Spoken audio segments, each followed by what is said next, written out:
Teaching की episode 17 में आपको आज दो चरों वाले रैखिक समीकरणों को हल करने की बीजगणित विधि को बता रहे हैं। आपको बीजगणित विधि के द्वारा सवाल हल करने के लिए सबसे पहले तो बीजगणित क्या कहलाता है वो आपको देखना होगा। अंकों के दो युग्म रहते हैं जिनका हम क्रॉस गुणा ऊपर से नीचे और नीचे से ऊपर करते हैं और इनके गुणनफलों के बीच में माइनस का चिन्ह आता है। जैसे मान लो इधर हमने लिख दिया, ये लिख दिया 2, इधर लिख दिया 3, इधर लिख दिया 4, इधर लिख दिया 5। बीजगणित का अर्थ क्या होता है? ये पेयर, ये पेयर, ये पेयर। इसमें इस प्रकार से क्रॉस गुणन होता है, ऊपर से नीचे, नीचे से ऊपर। पहले करते हैं ऊपर से, फिर करते हैं नीचे से। तो ये इस प्रकार से हो जाता है कि 2 गुणित 5 ऋण 4 गुणित 3। इस तरीके से आपको सारे गुणा बीजगणित से करना। मान लो ये लिखा हुआ, मान लो ये लिखा x y m n, तो इसका बीजगणित से गुणा करेंगे पहले ऊपर से नीचे, फिर नीचे से ऊपर, और इन गुणनफलों के बीच में माइनस का चिन्ह, जैसे x गुणित m माइनस m गुणित y। इस प्रकार से ये मतलब पहले आप ऊपर से नीचे करेंगे, फिर नीचे से ऊपर करेंगे। अब बीजगणित विधि के द्वारा आपको सवाल हल करने के लिए ये स्टेप दिए हुए हैं। पहला स्टेप है, इनको पांचों स्टेपों को आप देख लेंगे और उनको इसके प्रकार से करेंगे। तो अब जैसे सबसे पहले बीजगणित विधि के द्वारा हल करने के लिए समीकरण युग्म का रूप ax plus by plus c बराबर 0 के रूप में रखते हैं। मतलब पहले x की टर्म लेंगे, फिर y की टर्म लेंगे, फिर अचर टर्म लेंगे, फिर बराबर 0 लेंगे। तब इनके गुणांकों को a1 a2 b1 b2 इस प्रकार से, जैसे मान लो ये दिया हो, एक युग्म दिया है 3x धन 2y धन 5 बराबर 0। दूसरा दिया है 7x ऋण 3y बराबर 5, ऐसा दिया है। तो आप इसको, तो ये रूप में है, x है, y है, c है, तो इसको बना दिया समीकरण। इसको क्या करोगे आप? पहले पक्षांतर कर लोगे, 5 को इस तरफ लाओगे तो क्या हो जाएगा? -5, इधर हो जाएगा 0, और इसको बना दिया समीकरण 2। क्योंकि अलग अलग अंक रहे इसलिए इधर हम इसको 15 लिख देते हैं। अब आप तुलना करेंगे तो ये ax plus by plus c, ax plus by plus c। तो पहले वाले समीकरण के लिए a1 b1 c1, दूसरे के लिए a2 b2 c2। जैसे इसमें लेंगे हम, तो a1 बराबर कितना हो गया 3, b1 बराबर कितना हो गया 2, c1 बराबर कितना हो गया 5, a2 बराबर कितना हो गया 7, b2 बराबर कितना हो गया -3, c2 बराबर कितना हो गया -15। इनके चिन्हों का आपको ध्यान रखना। मतलब आप समीकरण को इस रूप में लाएंगे, उसके बाद a1 b1 c1 a2 b2 c2 इनके मान चिन्ह सहित आप ज्ञात कर लेंगे। इसके बाद में आपको इस विधि के द्वारा हल करने के लिए पहला रूप में बना लिया, मतलब दोनों समीकरण दिए उनको x plus y plus c बराबर 0 के रूप में रख लिया। a1 b1 c1 a2 b2 c2 के मान चिन्ह सहित आपने ज्ञात कर दी। अब बीजगणित विधि को, इसको आपको याद रखना है, तो इसको विभिन्न तरीके से करते हैं। सबसे अच्छा तरीका ये है, अब देखो पेयर का युग्म देखो। जैसे मान लो ये लिखा है a1 a2 b1 b2, ये लिखा c1 c2। इनके आप कुछ भी मान निकाल लेंगे। मान लो ये निकाल लिए, इसके मान निकाल लिए, ये निकाल लिए, ये लिखे। तो हमारे कहने का अर्थ ये है कि पहले का जो पेयर है उसको यदि आप क्रमांक 1 दे दें, दूसरे पेयर b1 b2 को अपन क्या ले लें 2, c1 c2 को अपन क्या ले लें इधर 3, ऐसे ले लिया।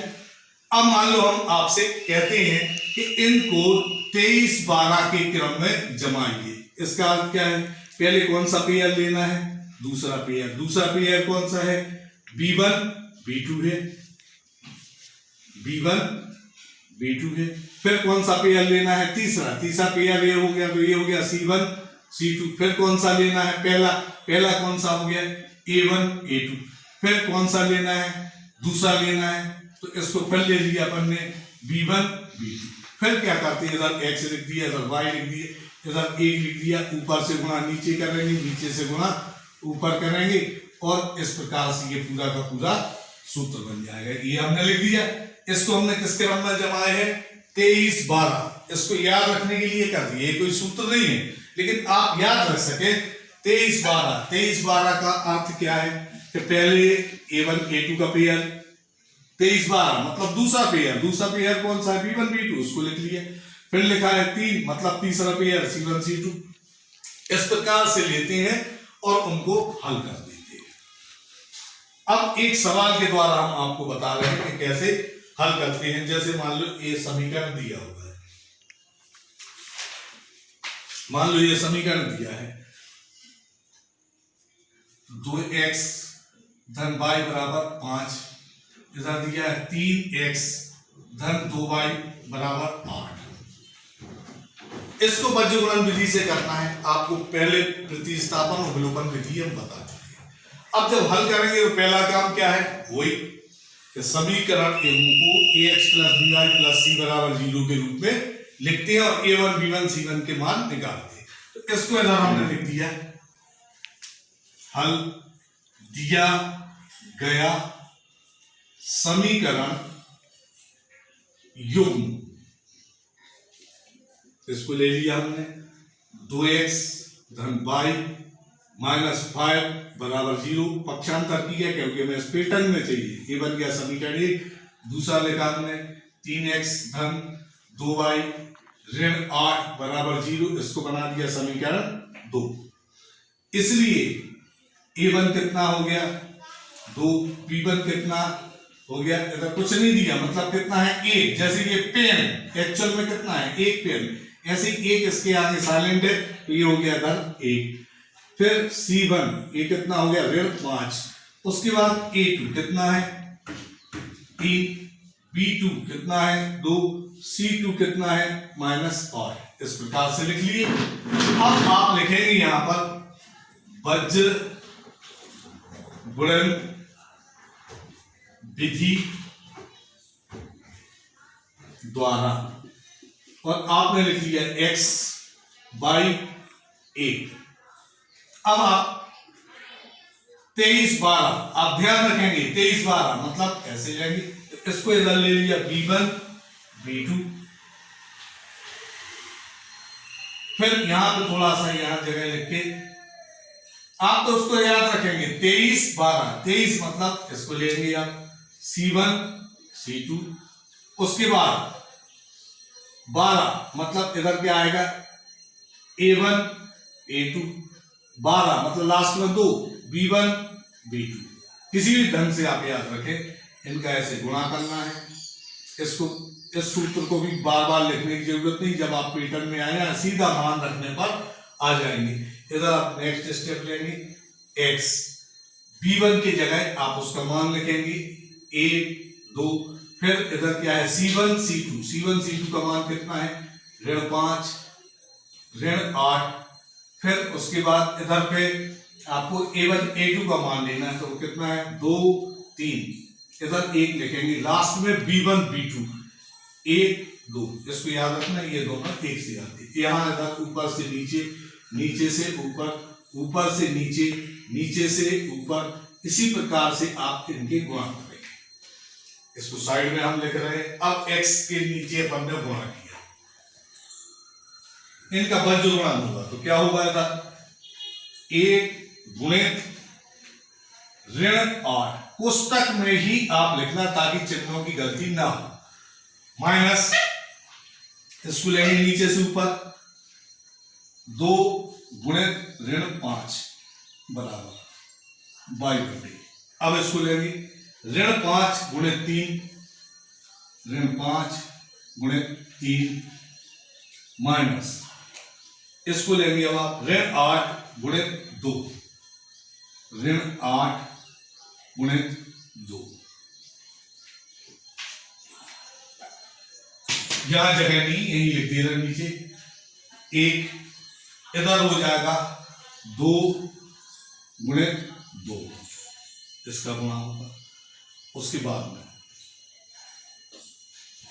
3 का गुणा 1 में होगा, 3 गुणे 1।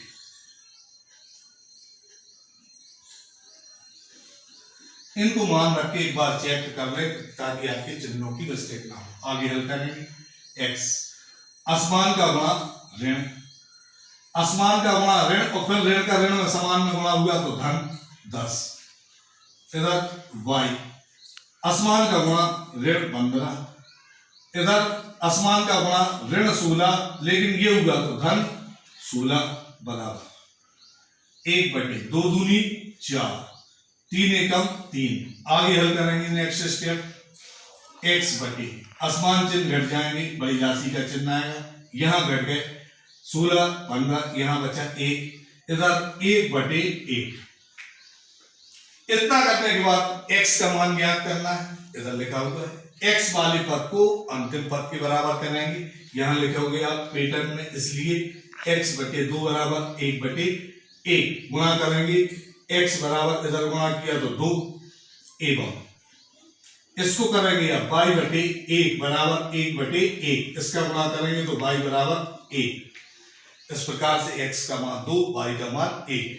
अब इनमें से आप किसी एक के द्वारा चेक भी कर सकते, जैसे कि पिछले विधियों में करते थे। x का मान आप यहां रखोगे तो 2 दूनी 4, y का मान कितना होगा 1, 4 और 1 5 जोड़ोगे, सवाल चेक हो जाएगा। फिर से देखो, आप पूरा का पूरा हम सवाल इस विधि के द्वारा बता रहे हैं, केवल एक ही सवाल आपने कर लिया सब। सबसे पहला काम क्या है, समीकरण को इस रूप में रखते हैं और 1 और 2 बनाते हैं। तो ये दिए थे जैसे समीकरण रूप में नहीं थे, तो हमने इनको बना के मतलब 5 का 8 का पक्षांतर किया, इसको बना दिया 1 और 2। पहला स्टेप हो गया। दूसरा स्टेप इधर लिखा हुआ है a1 b1 c1, a1 b1 c1, a2 b2 c2 के मान चिन्ह सहित ज्ञात करते, जैसे कि यहां लिख लिया। अब बज्र गुणन के द्वारा आप इस प्रकार से जो विधि है x y 1, इसको आपने लिख लिया। फिर 23 12 आपने याद रखा, मतलब पहले 2 को लिया, फिर 3 को लिया, फिर उसके बाद 1 वाले युग्म को ले लिया, फिर उसके बाद में आपने फिर से 2 वाले युग्म को, ये और ये लास्ट का एक सरल इनने किया। अब आपको क्या करना है, ऊपर से सबके मान लिख दिए जो a1 b1 के यहाँ पे इस पैटर्न के अनुसार।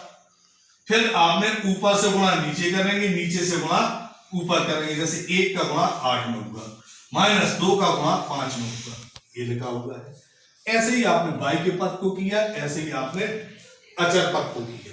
जब इनको कर लिया, सरल कर लिया, इस प्रकार से आ गया। इस पद को अंतिम पद के बराबर बताते हैं और गुणा करके x का मान, इस पद को अंतिम पद के बराबर बताते हैं और हल कर लेते हैं। तो ये सब आपको पूरे सवाल बिल्कुल जो है सब इसी प्रकार से करेंगे। अब इसमें आपको एक और आता है जो कि हम आपको बता रहे हैं।